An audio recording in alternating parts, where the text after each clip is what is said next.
Selamat siang, halo traders, halo Maxian. Kembali lagi bahwa di hari ini ada webinar yang cukup menarik mengenai investment, khususnya di saham ya. Kita tahu bahwa topik yang diperhatikan pasar pada saat ini lebih ke arah inflasi dan kita tahu bahwa inflasi yang tinggi pada saat ini itu menggerus nilai mata uang dan juga menggerus value dari saham yang bersangkutan itu sendiri. Nah, di sini kita akan bahas tuntas mengenai pengaruh inflasi terhadap saham khususnya ya. Kita tahu bahwa dengan inflasi yang tinggi yang sudah saya katakan, sangat mudah sekali untuk pergerakan saham itu bergerak menjadi bearish ya. Karena kita tahu bahwa dengan inflasi yang tinggi, investor lebih lari ke arah cash ataupun mereka menginvestasikan ke FX market karena dengan return yang optimal dari sisi suku bunga. Nah, sebelum itu uh, kita akan sapa dulu pembicara pada siang hari ini. Pananda, halo, selamat siang Pananda. Halo, selamat siang Pak Adam. Um, Halo, ya, halo, suara saya dengar? Aman? aman, cuman agak putus-putus sih Pananda. Oh, sebentar. Saya udah pakai Max Pro FO ini. Hmm, Tes, tes, tes. Cek. Masih putus-putus ya? ya, sudah aman sih, sudah aman. Oke. Oke, mungkin tanpa menunggu lama lagi, Pananda, kira-kira bagaimana nih kondisi pada saat ini dari sisi inflasi terhadap saham itu sendiri? Oke. Menarik ya. Nah, kalau kita lihat pergerakan saham beberapa minggu terakhir ataupun beberapa hari terakhir itu mengalami traksi bullish malah ya. Apalagi menyambut hasil FOMC meeting yang terjadi pada Kamis dini hari kemarin ya, di mana suku bunga Amerika itu tetap dinaikkan, tapi pergerakan dari nilai indeks saham maupun equity market itu malah menuju bullish ataupun naik ya. Ini sangat menarik untuk kita dikarenakan apa? Yang seharusnya investor itu menarik dananya dari pasar modal, nampaknya di datanya ataupun yang faktanya yang ada di pasar saat ini itu equity market malah beberapa kali memasuki kenaikan foreign flow ataupun inflow terhadap pasar tersebut gitu. Jadi mungkin ada apa nih sebenarnya dengan market pada siang hari ini? Mungkin kita akan bahas begitu, Pak Adam. Oke, menarik sekali ya bahwa pada saat ini kondisi yang cukup ekstrim itu membuat volatilitas cukup tinggi, tidak hanya di FX market, tapi juga di equity market ya, seperti saham dan juga indeks dan juga komoditi seperti itu, gold dan lain sebagainya. Mungkin dari sisi makroekonomi pada saat ini lebih ke arah faktor eksternal yang mungkin bisa membuat pergerakan dari sisi US dollar untuk bisa menguat ya, dan itu sebenarnya bisa berpengaruh spillover ke beberapa instrumen keuangan seperti salah satunya adalah saham.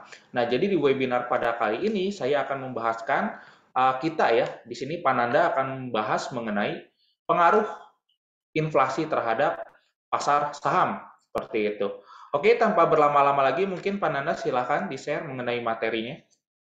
Oke, terima kasih Pak Adam. Sebelumnya mungkin sebelum kami menyampaikan materi pada siang hari ini, sebelumnya kami menyapa dulu ya pada teman-teman yang sudah menyempatkan waktunya. Saya ucapkan juga terima kasih. Ya. Semoga apa yang disampaikan pada siang hari ini itu bisa diterima dengan baik dan juga bisa dijadikan patokan untuk kita mengambil instrumen investasi yang menarik untuk kita mendapatkan gain ke depannya ya ataupun keuntungan ke depannya. Karena pada dasarnya investor itu sama seperti pedagang di dunia asli ataupun di real life ya, yaitu adalah tujuan akhirnya, mau tekniknya seperti apapun, mau cara dia jualan seperti apapun, tetap pada dasarnya itu ingin mengalami keuntungan ya. Semoga materi pada siang hari ini itu membuat teman-teman yang hadir pada siang hari ini itu mendapat keuntungan tersebut ya. Jadi mungkin saya sapa dulu semuanya pada yang hadir pada hari ini. Mungkin beberapa belum masuk ya. Pada siang hari ini sudah hadir nih di tengah-tengah kita ada Ibu Sania, ada Pak Yubi dan juga ada Pak Riko nih pada siang hari ini ya. Oke, mungkin langsung saja kepada teman-teman mungkin silakan mengambil posisinya yang enak ya untuk bisa mendengarkan materi kita pada siang hari ini ya. Karena memang materi kita pada siang hari ini itu uh, berkaca ataupun mengambil dari isu yang hot ataupun yang lagi hangat lah dibicarakan oleh ekonom-ekonom di dunia saat ini ya, yaitu tentang inflasi. Nah, saya mengkerucutkan dari inflasi tersebut ke dampaknya apa sih terhadap pergerakan harga saham ya. Jadi ketika terjadi inflasi itu pergerakan saham itu gimana? Apakah dia naik ataukah dia turun? Atau malah dia mengalami atau stagnan seperti itu ya ketika terjadi yang namanya ya, inflasi seperti itu. Oke, sebelum kita masuk ke dampak tersebut, ya kita harus tahu terlebih dahulu nih, apa sih itu inflasi itu ya? Karena kalau misalnya kita baca di berita, itu setiap ada inflasi di Indonesia, itu pasti identik dengan harga BBM yang naik, ya. Pasti banyak mahasiswa-mahasiswa, ya, ataupun oknum-oknum yang demo di depan kantor MPR, kenapa BBM naik, kenapa ini naik, harga beras naik, harga kentang naik, cabai naik, itu kenapa? Nah, itu kita harus tahu terlebih dahulu, ya, penyebabnya itu apa. Jadi, sebelum kita tahu mengapa dampak pergerakan terhadap saham itu kita harus tahu terlebih dahulu apa sih itu inflasi. Nah, gitu ya. Jadi inflasi ini ada beberapa definisi dari ahli ekonom ya, beberapa ahli ekonom yang ada di dunia ya. Yang pertama ya yaitu adalah dari Budi Kane Markus ya. Itu adalah inflasi itu merupakan kenaikan harga secara umum ya. Dan yang kedua ada dari Badan Pusat Statistik ya yang menjelaskan tentang definisi inflasi itu merupakan kecenderungan naiknya harga barang dan jasa ya pada umumnya yang berlangsung secara terus-menerus. Ya, jadi bukan berarti harga naik tapi hanya di satu momen saja, tapi harga naik itu secara terus-menerus ya secara berjangka. Nah, jika inflasi meningkat, itu maka harga barang dan jasa tersebut menyebabkan turunnya nilai mata uang pada negara tersebut. Jadi semakin tinggi inflasi suatu negara itu maka nilai mata uangnya akan cenderung lebih rendah seperti itu. Itu menurut Badan Pusat Statistik. Nah, yang terakhir ada menurut dari Blanchard dan Johnson, yaitu inflasi adalah kenaikan bertahap atas tingkat harga secara umum. Ya, jadi pada kesimpulannya ya dari beberapa definisi ini, itu inflasi merupakan kenaikan suatu harga ya yang kenaikan suatu harga ini itu menyebabkan penurunan dari nilai mata uang karena apa karena penyebab persebaran uang yang ada di negara tersebut itu terlalu banyak ya dan juga demand yang tinggi ataupun keinginan yang tinggi sedangkan supply yang tidak mencukupi itu dapat menyebabkan naiknya persentase dari inflasi di suatu negara tersebut seperti itu ya. Oke, kita lanjut. Nah, jadi faktor-faktor pemicu inflasi ini apa aja sih? Nah, jadi kita harus tahu juga nih, kalau terjadi inflasi itu penyebabnya apa, ya? Pemicunya apa, faktor-faktornya. Jadi ada dua, ya. Yang pertama itu ada demand ataupun keinginan ataupun kebutuhan yang naik, ya. Itu terjadi apabila perusahaan sektor itu tidak mampu dengan cepat melayani permintaan masyarakat. Ya, seperti misalnya nih, kita tahu bahwa 2 tahun terakhir itu kan tingkat pembelian terhadap suatu barang itu kan menurun ya karena dikarenakan pandemi ya seperti dulu di tahun 2020 hingga 2021 orang-orang jarang bepergian ya bepergian jadi otomatis ketika orang jarang bepergian karena disuruh stay home ya selalu di rumah ya itu tiket pesawat jadi ataupun pesawat-pesawat jadi banyak yang tidak beroperasi. Nah, sekarang sudah mulai recovery nih, sudah mulai ekonomi sudah mulai pelan-pelan tumbuh. Orang-orang udah mulai lagi keluar rumah, orang-orang udah mau melampiaskan ataupun balas dendam lah nih. Wah, gue dua tahun nggak balik kampung. Ya, bahkan di tahun 2022 ini, itu mencatatkan rekor bahwa pemudik terbanyak yang pernah dialami oleh Indonesia ya. Jadi pemudik pada tahun 2022 ketika Idul Fitri kemarin itu jumlah yang mudik itu terbanyak selama sejarah di Indonesia. Ya, bandingkan aja lah teman-teman. Jadi dari waktu tahun 2020 hingga 2021 itu tingkat keinginan orang untuk membeli tiket pesawat atau tiket bus, tiket kereta itu bisa dikatakan melandai ke bawah. Tiba-tiba di tahun 2022 ini pemerintah sudah membuka PPKM, pemerintah sudah memberikan kebebasan ya, asal sudah vaksin, asal sudah PCR atau antigen, itu membuat orang-orang di Indonesia ingin bepergian ataupun liburan. Nah, itu menyebabkan demand yang tinggi, tapi suplainya ini tidak mencukupi. Ya, karena kita tahu bahwa ketika pesawat-pesawat ataupun kereta-kereta yang sudah lama tidak digunakan, itu kan harus diservis terlebih dahulu ataupun di maintenance terlebih dahulu. Sedangkan demand-nya itu melebihi suplai yang tersedia. Nah, itu yang menyebabkan inflasi terjadi di Indonesia saat ini ya. Yang mana kita ketahui tingkat inflasi ataupun angka inflasi di Indonesia itu sekitar 4% dan itu masih termanageable ya. Jadi untuk di suatu negara berkembang ketika inflasinya per bulan itu 4 sampai 5% itu masih termanageable ya dibandingkan dengan negara maju yaitu yang termanageable itu adalah sekitar 2 sampai 3% seperti itu ya. Jadi ada faktor pertama itu ada demand yang tinggi dan juga cost push ataupun harga bahan baku dan kenaikan harga-harga dalam perekonomian yang dikibatkan oleh kenaikan biaya produksi. Ya, bahan baku naik ya. Seperti kita membuat Indomie, bahkan saya ada baca berita itu bahwa harga Indomie akan dinaikkan.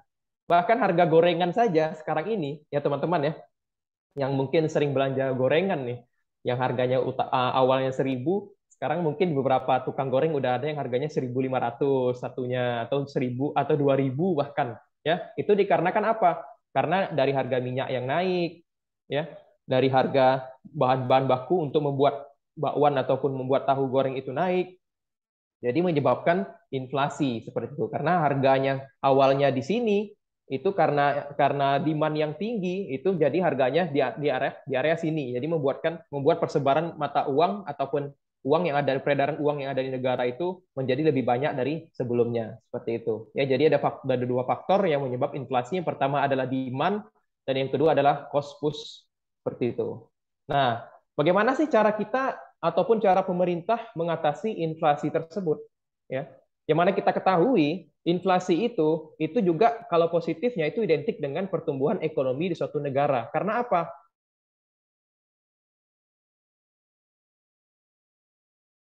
Itu membutuhkan konsumen yang banyak dari ya tingkat beli yang banyak daripada masyarakat. Cuman ya, Pak Adam, suara saya masih aman? Ini internet saya kayaknya ada salah ya. Oke, sebentar.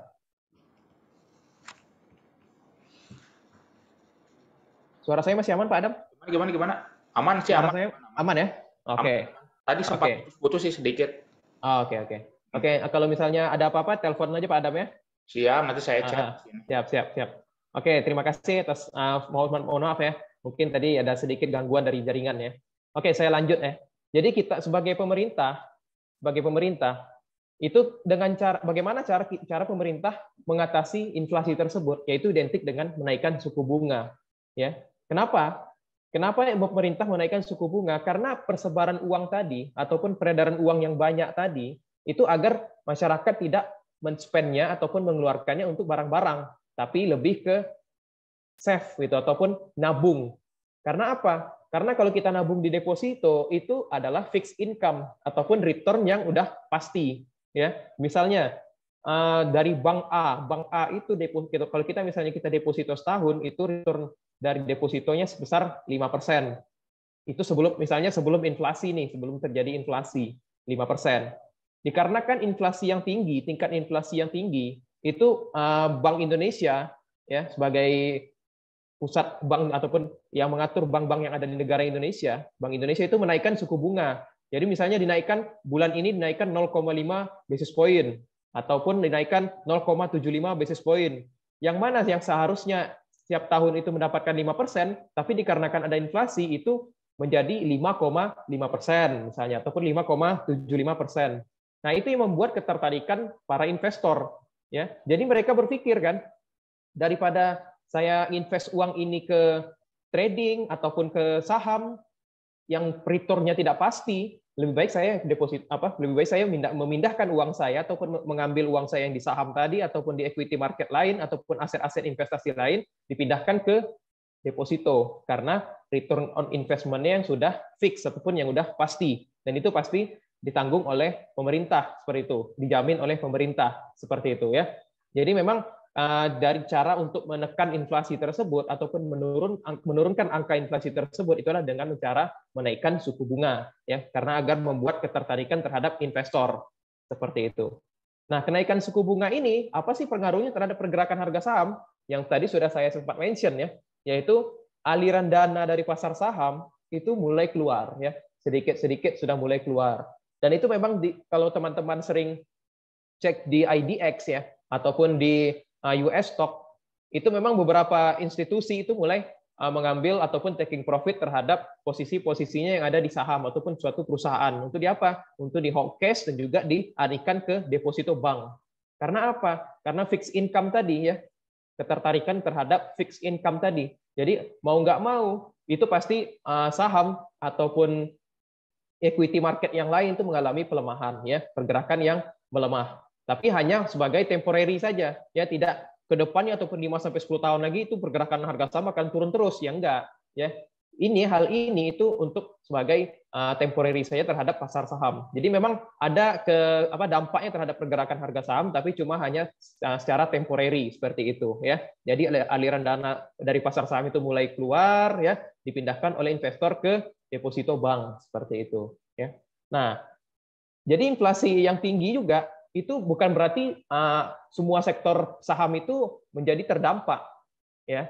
Jadi terdampak negatif lebih tepatnya. Ada juga sektor yang mengalami keuntungan dari dampak inflasi tersebut ya. Yang pertama itu adalah sektor finansial. Yang pasti kita tahu ya, bahwa bank-bank yang sudah mendapatkan deposito ya, mendapatkan cash flow yang tinggi ya. Mendapatkan cash flow yang tinggi itu menyebabkan omset perusahaannya juga naik dong. Ya, karena apa? Karena orang-orang banyak nabung ke bank tersebut ya, dan juga omset perusahaannya menjadi naik. Dan juga kartu kredit yang biasanya misalnya orang-orang nih ya, orang-orang membayar suatu kartu kredit misalnya per bulannya 1%, tapi dikarenakan suku bunga yang dinaikkan tadi, yang seharusnya bank mendapatkan 1% per bulan, tapi bertambah menjadi 1,5 atau 1,75% tergantung dari keputusan dari bank sentralnya seperti itu ya. Kalau di Indonesia itu adalah Bank Indonesia. Nah, itu memiliki dampak positif terhadap sektor saham, yaitu perusahaan di sektor finansial seperti itu. Nah, untuk sektor yang berdampak negatif itu adalah sektor teknologi. Kenapa? Ataupun bisa dikatakan sektor teknologi atau yang perusahaan yang sedang bertumbuh. Karena apa? Karena mereka membutuhkan uang ataupun mereka meminjam uang terhadap bank. Nah, jadi ada dua posisi nih teman-teman nih. Dua posisi yang mendapatkan dampak dari suku bunga yang dinaikkan ini. Yang pertama adalah orang yang meminjam uang ya, ataupun perusahaan yang meminjam uang. Bagi orang yang meminjam uang ataupun perusahaan yang meminjam uang itu pasti mendapatkan dampak yang negatif. Karena apa? Semisalnya kita nih minjam ke bank A nih. Bank A itu mencatatkan suku bunga ataupun ketika kita meminjam itu bunga yang harus kita bayarkan misalnya 1%. Ya. Tapi ketika suku bunga dinaikkan, ya ketika suku bunga dinaikkan jadi 1,5%, yang awalnya kita harus membayar 1%, kita harus membayar jadinya 1,5%. Nah, ini menjadi dampak negatif terhadap sektor-sektor teknologi. Karena apa? Sektor teknologi itu identik dengan pendapatan dari peminjaman uang. Karena untuk apa? Karena dia untuk marketing, ya, untuk mengenalkan perusahaannya terhadap orang-orang. Kalau teman-teman sadar nih, seperti perusahaan Shopee atau Gojek, ya Goto sekarang ya, itu kan dia pasti membuat promo-promo seperti gratis ongkir, atau promo 60% kalau misalnya teman-teman yang user ataupun customer dari Shopee Food. Nah, promosi-promosi tersebut itu kan membutuhkan uang nih. Nah, uang tersebut didapatkan dari mana? Didapatkan dari pinjaman bank. Nah, itulah disebabkan dari ketika suku bunga dinaikkan itu menjadi sektor teknologi itu berdampak negatif ya, karena suku bunga naik dan juga nilai utang bertambah. Nah, ketika dia tidak bisa membayar hutangnya saja sudah berat, bagaimana dia melakukan ekspansi seperti itu ya, untuk mengembangkan perusahaannya. Jadi sektor yang positif mendapatkan dampak positif itu adalah sektor finansial dan juga consumer goods, dan sektor yang negatif ataupun terkena dampak negatif adalah sektor teknologi. Seperti itu teman-teman. Oke, ini bisa kita lihat ya historical data ya. Yang terjadi adalah ketika resesi tahun 2008 ya, itu pergerakan S&P 500 itu turun dari titik tertinggi hingga titik terendah itu sekitar 56%. Ini merupakan angka yang drastis ya teman-teman ya, dari tahun 2008 ya. Nah, ini yang terjadi di sektor teknologi. Ya, ini saya ambil salah satu perusahaan yang memang valuasi di saat itu merupakan yang terbesar ya, Microsoft ya. Karena waktu tahun 2008 itu Apple belum terlalu sebesar sekarang ya. Jadi saya contohkan itu adalah Microsoft, yang mana juga terdampak sangat signifikan ya, sebesar dari bulan April hingga bulan Desember 2008 itu berdampak sekitar 45% ya, mengalami penurunan harga saham sampai 45%. Nah, sedangkan sektor finance ya yang di situ mengalami yang seharusnya berdampak positif dikarenakan suku bunga yang dinaikkan itu mengalami keuntungan sebesar 67% ya. Jadi lumayan nih dari sektor finance ya.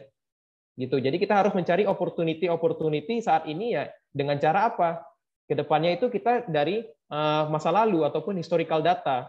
Itulah cara kita untuk memproyeksikan kedepannya akan seperti apa, seperti itu. Jadi kenapa beberapa negara itu ada yang cepat atau ada yang lambat dalam recovery dari pandemi COVID ini, itu karena belum pernah terjadi ya.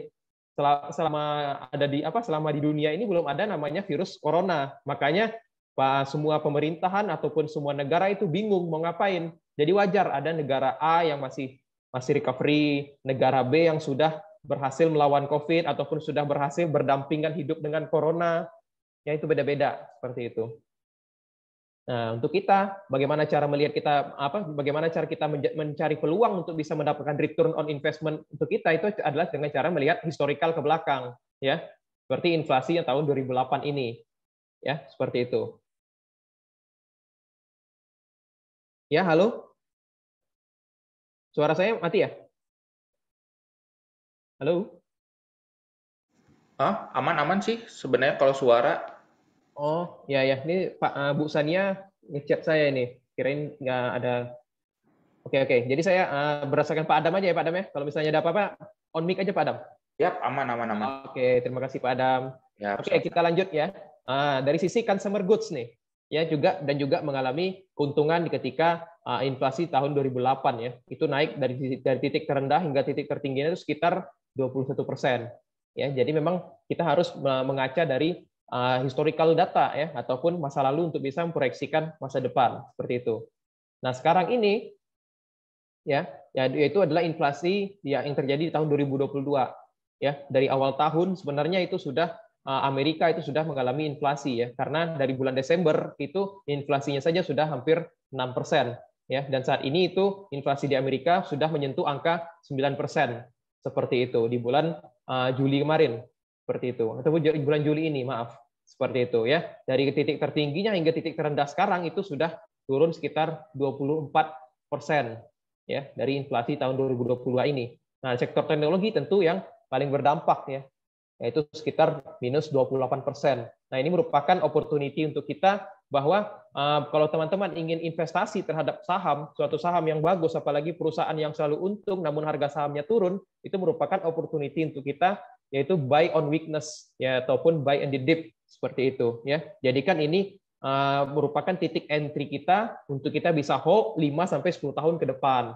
Seperti itu ya, bukan untuk ditradingkan seperti itu. Karena memang perusahaan-perusahaan besar seperti ini itu identik dengan pergerakan harga yang terlalu lambat ataupun slow gitu ya. Jadi sebagai kita trader itu tidak ada volatilitas terhadap perusahaan-perusahaan dengan valuasi yang besar seperti ini. Jadi cocoknya perusahaan-perusahaan seperti ini itu adalah kita buy on weakness, kita tahan 5 sampai 10 tahun dan dapatkan gain yang luar biasa terhadap porto kita ataupun investment kita seperti itu. Nah, ini merupakan sektor finance ya. Kenapa Pak Nanda sektor finance bisa terdampak banget seperti ini? Karena kita tahu bahwa sebelum inflasi ini terjadi itu ada pandemi. Yang mana ketika pandemi itu suku bunga semuanya diturunkan. Agar apa? Agar orang-orang mau meminjam uang ke bank agar mereka bisa ekspansi ataupun melakukan pekerjaan ataupun membuka lapangan-lapangan usaha yang baru. Ya, agar ekonomi itu bertumbuh. Makanya suku bunga diturunkan dan itu mendapat traksi pelemahan terhadap sektor finance ya, karena pasti mau tidak mau ya pasti net income ataupun revenue dari suatu perusahaan bank tersebut itu pasti terdampak karena suku bunga yang diturunkan seperti itu. Jadi ini juga merupakan opportunity nih untuk kita nih. Nah, kita tahu nih ya sekarang suku bunga udah mulai dinaikkan, tapi harga sahamnya masih di bawah nih. Nah, itu merupakan one step kita ataupun kita lebih maju loh. Pengetahuan kita sudah tahu kalau suku bunga akan dinaikkan itu identik dengan kenaikan dari sektor finance, tapi harga sekarang itu belum naik loh, belum terlalu naik lah bahkan. Ya. Jadi kita ini merupakan opportunity untuk kita untuk mengambil ataupun untuk investasi di perusahaan yang bagus. Saya contohkan di sini adalah JP Morgan. Kenapa? Karena JP Morgan ini selain teman-teman bisa mendapatkan capital gain, ya, beli di bawah dan jual di atas untuk di keep 5 sampai 10 tahun lagi ya. Itu teman-teman juga mendapatkan dividen. Karena apa? JP Morgan ini adalah salah satu perusahaan di Amerika yang memberikan dividen setiap 3 bulan sekali. Berbeda dengan perusahaan yang ada di Indonesia. Ya, kalau di Indonesia kita tahu bahwa satu perusahaan itu paling banyak memberikan dividen itu hanya 2 kali. Nah, berbeda dengan US stock ataupun perusahaan-perusahaan di Amerika itu memberikan dividen itu sebanyak 1 kali 3 bulan sekali. Nah, atau jadi bisa dikatakan 1 tahun itu teman-teman bisa mendapatkan 4 kali dividen dari JP Morgan. Yang mana dividen dari JP Morgan setiap teman-teman memegang 1 lembar sahamnya, ya itu mendapatkan $1, ya $1 per share. Itu sangat menarik dong. Anggap saja teman-teman $1 kita rupiahkan ke 10.000 lah, anggap ke 10.000. Kalau teman-teman punya 1 juta lembar nih, nah kali aja 10.000. Ya, itu yang dibagi 4 seperti itu. Karena $1 per tahun seperti itu. Ya, jadi memang menarik ya dari sisi JP Morgan.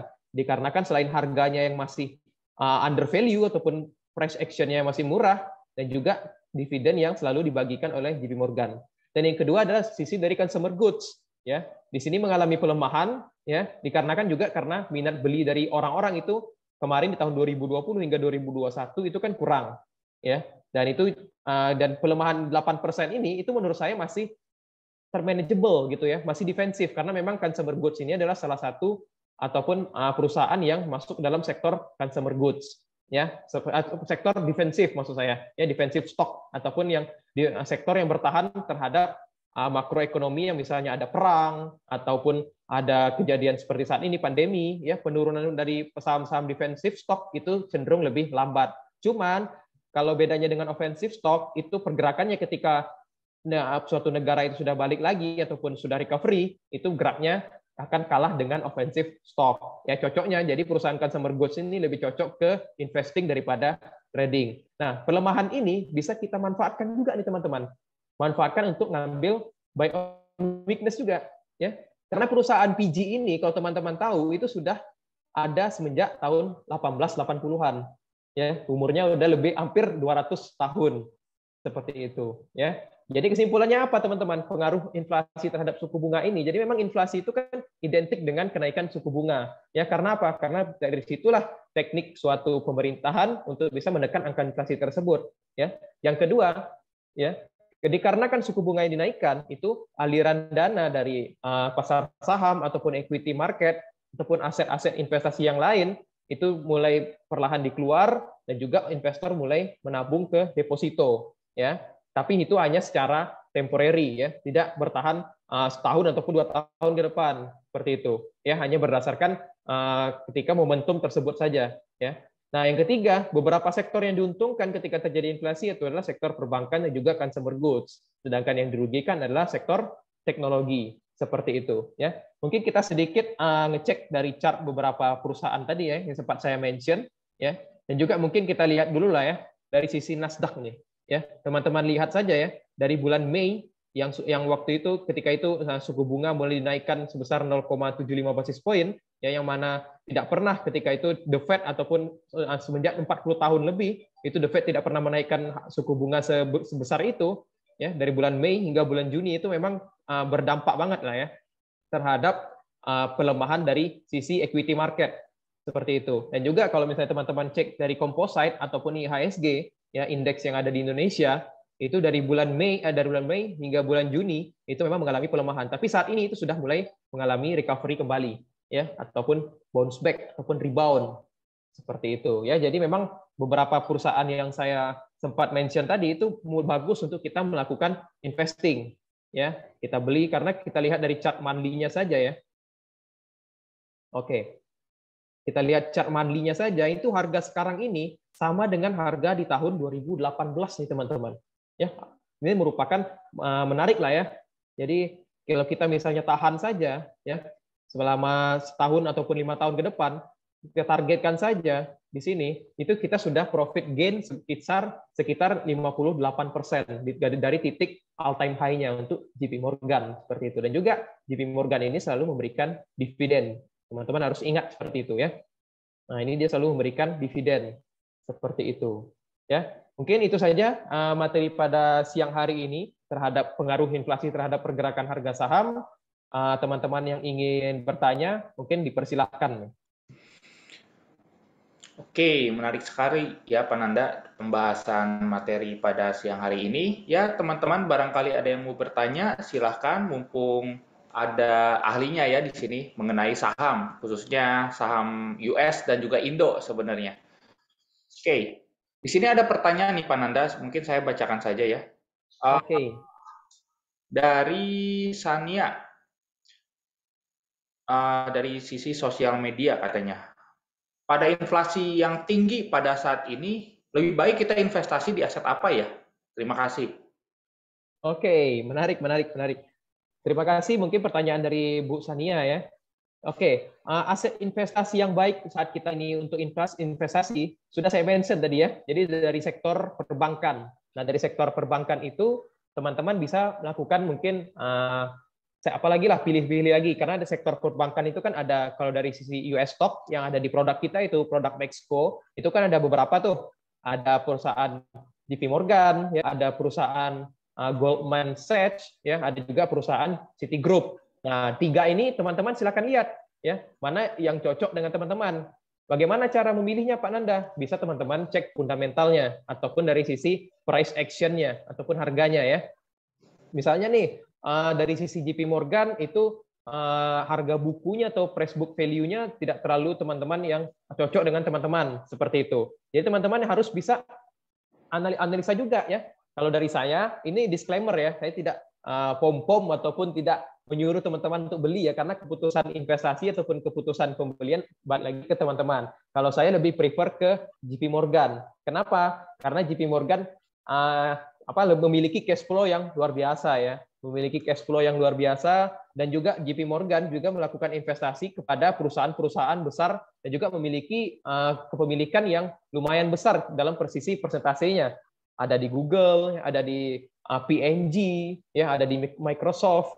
Banyaklah dari sisi investasi yang bagus dari sisi JP Morgan. Dan juga laporan terakhir dari JP Morgan itu mengalami pertumbuhan ya dari sisi revenue dan juga net income-nya seperti itu. Jadi alasan saya alasan saya merekomendasi ataupun nge-share ke teman-teman tentang JP Morgan yang pertama adalah dia merupakan under value dan yang kedua adalah dividen yang selalu dibayarkan ataupun dividen yang lumayan dan juga saya baca itu dividennya tuh selalu bertumbuh. Yang mana di tahun kalau teman-teman beli tahun 2000 ataupun 2002 itu hanya sekitar $0,25 per lembar dan saat ini itu sudah tumbuh sekitar $1 per lembar. Dan ke depannya ataupun tahun-tahun berikutnya itu diestimasikan teman-teman akan mendapatkan dividen sebesar $2 per lembar. Ya lumayan lah ya.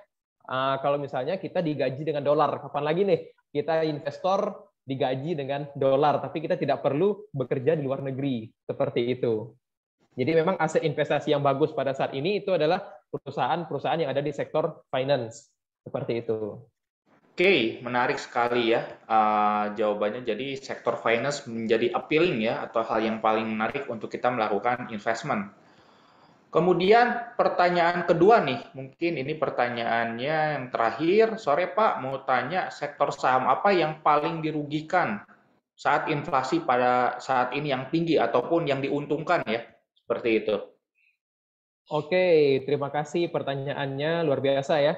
Jadi yang paling diuntungkan dan juga yang paling dirugikan, yang sudah sempat saya mention tadi ya, bahwa yang paling diuntungkan yaitu adalah sektor finance ya dikarenakan suku bunga yang dinaikkan karena itulah merupakan senjata untuk pemerintah bisa menekan angka inflasi tersebut. Jadi sektor finance adalah sektor yang paling diuntungkan dan yang paling dirugikan adalah sektor-sektor dari teknologi ataupun growth company ya, yang perusahaan yang memiliki hutang yang tinggi ya karena untuk apa? Untuk mereka ekspansi.